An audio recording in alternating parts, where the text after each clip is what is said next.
Good. So this is very interesting. It's very, it shows a lot of initiative on your part to reach out like this. What made you decide to do that? Um, you see, several months ago, I was like thinking of creating like a talk show or like a podcast with certain diplomats of Indonesia, and then I thought like um, let's not limit it from only Indonesia. Let's see outside of Indonesia, and I tried to reach out to several people, and you were one of those who accepted the request. Wow, that's really it shows a lot of get up and go, and I think you'll do very well with that. Thank you. I really dream to be a diplomat one day. What are you doing to prepare? um, I find debating quite interesting, especially on such as world issues, because in my school we often did debates, and previously my principal was a Canadian. He was very great, but he moved to Jakarta, to another part of my school.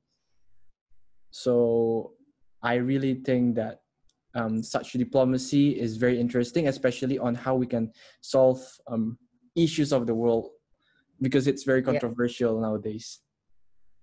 Yes, and it's one of those areas of work where you will never be able to replace a diplomat with a machine Yes, we can because not have robots. we can't have robots do this. There is so much work that needs to be done to find consensus, especially if you are doing multilateral diplomacy. Yeah, well, my family were mostly interested in law, but I'm one of the different person in my family, because my dad is a lawyer, my sister is a lawyer also, and my second sister is currently in college and she's going to be a lawyer soon, which I am quite different because I find diplomacy more interesting. But of course, diplomacy doesn't limit law to learn about, right? Actually, I have a lot of colleagues who are also lawyers and diplomats. In fact, I think that there is an advantage if you have a law degree. Then there are certain things I see my colleagues able to understand. They understand things differently. But one of the things, I don't know how it works in Indonesia, but in Canada, most of our diplomats are not drawn from the same kind of training. So I have met diplomats that did library science as a training. I have met diplomats that are engineers. I have diplomats that have lawyer background. So it's that diversity that allows us to contribute each in our own way. Exactly, and of course, perseverance and optimism. Yeah. Yes. And I can say from my own experience, it's often not the first crack at it that you succeed.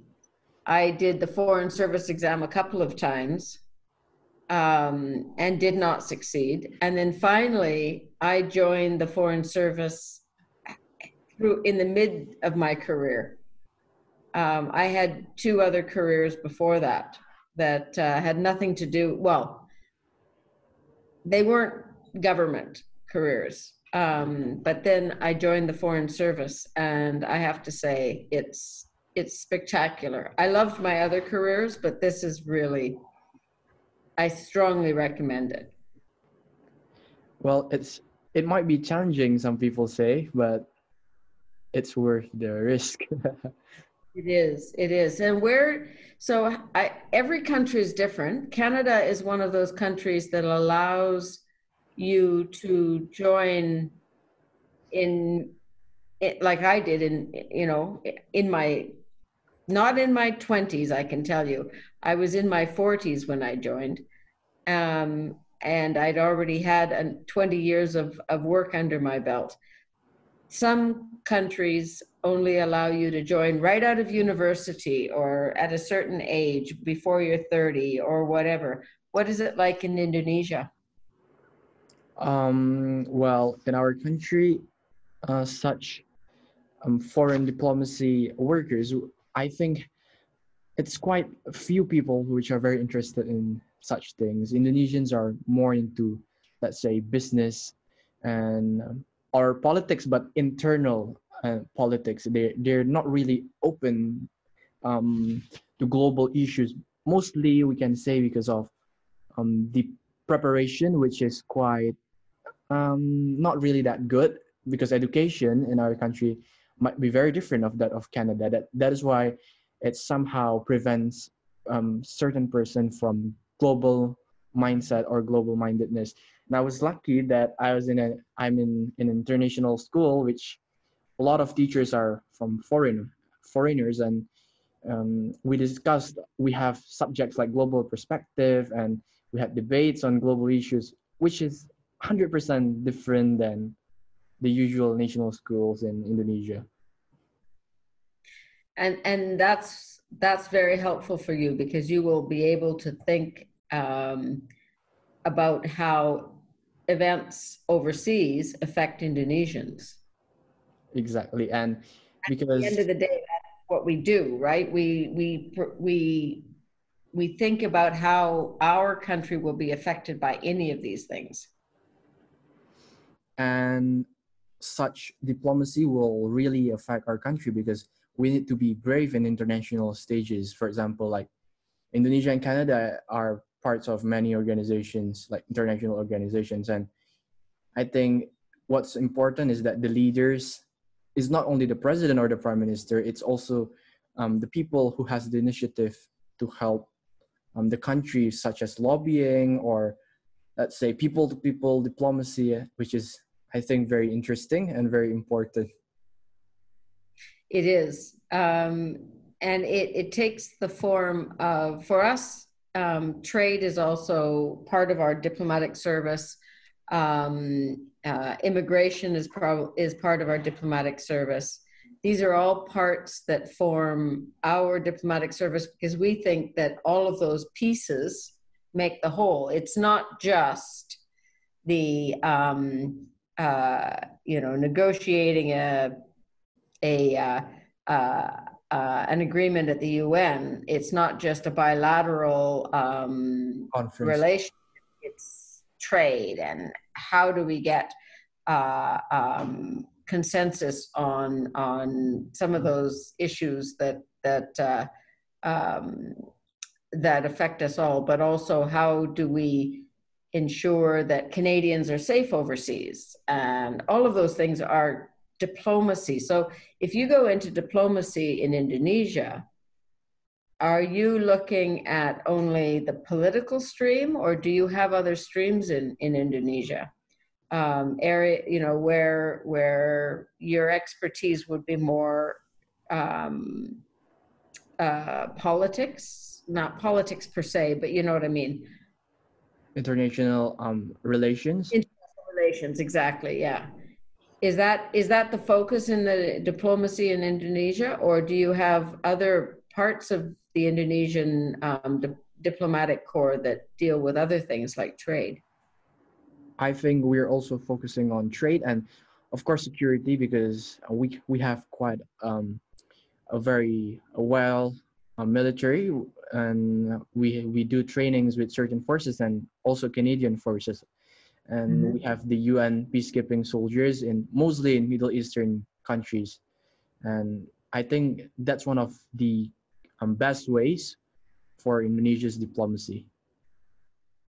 I think that Indonesia is a very strong contributor to peacekeeping forces in a number of countries, and I mean Indonesia is also a partner for Canada on a number of things. I'm afraid I don't know as much about Indonesia as I do about Brunei, obviously, but I'm pretty sure that we work with you on things like women, peace, and security, and uh, um, prevention of trafficking, and certainly on COVID. I think that Indonesia and Canada are very like-minded in how we're trying to address the COVID outbreak, in terms of we are all in this together. We're not going to isolate. We're not going to hoard the resources. Everybody, if one country is doing badly, we're all doing badly. Yes, we're partners for peace. Yeah. Yes. And Exactly. I have several questions about diplomacy and Canada. What do you think are the most important things for countries to have good diplomats and to have good bilateral relationships with other country? What are the most important things? So for us, those are two pieces of two questions really. In terms of good diplomats, we feel that you need a diversity. That means you need to have women and men. You need to have people from all ethnic backgrounds that are represented in your country. And for Canada, of course, as a country of Indigenous people and immigrants, that means we have people from whose ethnic origin are either Indigenous or from all over the world. So we are lucky because we have people who speak Arabic as a first language. We have people who speak Italian as a first language. We have people who speak German as a first language, who speak Tagalog as whatever. We have a real diversity in that way. So for good diplomacy, you need people who bring a variety of skills and ethnic backgrounds and perspectives, because then you are able to address whatever comes along, because you have someone within your diplomatic corps that has an understanding of the issue. And in terms of how to, second question, part of the question was how to have good bilateral relations? Yep. In almost every sector is like the tips for a good bilateral. So, in my experience, you have to start with respect being the groundwork of your bilateral relation. You will never agree on everything. That's just the way it is. Two countries will, heck, we can't agree within our own country about everything. So we're certainly not going to agree with other countries about absolutely everything. But as long as we have a measure of respect for the perspectives of other countries, then you have established a good groundwork for having a frank conversation.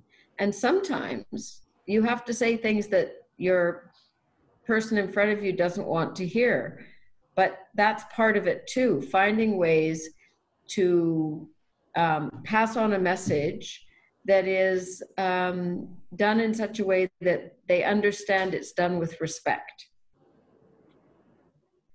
And so when I arrive in a country, I like to spend a good amount of time learning about the country from the people in the country and meeting as many people as I can, because those are the people that are going to teach you about how the people of that country think, how they approach problems, and it provides,